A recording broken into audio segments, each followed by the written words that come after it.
Salam əziz abituriyentlər. Bugün qəbul tipli suallardan 20-ci sualı izah edəcək. Sual belədir. Verilən iqlim diaqramının aid olduğu ərazi üçün səciyyəvi əlamətlər.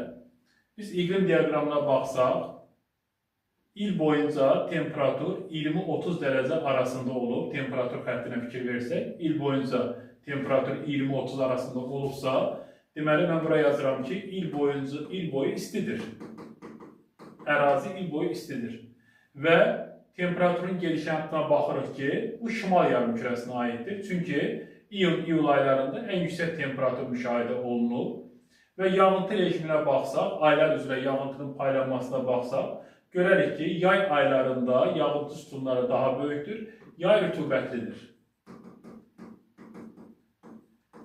Yəni, bu xüsusiyyətlərə görə il boyu isti və yağıntı da yayda düşən bir yer olacaq subekvatorial iqlim qurşağı. Biz subekvatorial iqlim qurşağına aid olan xüsusiyyətlər seçməliyik. Bir, il boyu suvarmaya ehtiyac var. Subekvatorialda yayda bol yağıntı düşdüyü üçün suvarmaya ehtiyac yoxdur. Qışda suvarmaya ehtiyac var. Subekvatorial iqlim qurşağı il boyu əkilib becərilir. 2. Boz qonur torpaqlar yayılmışdır. Boz qonur torpaqlar səhra və yarım səhralarda yayılır. Bunu da çıxırıq. 3. Qütb gecə gündüzləri müşahidə olunur. Qütb gecə gündüzləri qütb və qütb ətrafı ərazilərdə müşahidə olunur. 66,5 dərəcədən böyük enliklərdə müşahidə olunur. Cavabların içərisində 1, 2, 3 ola bilməz.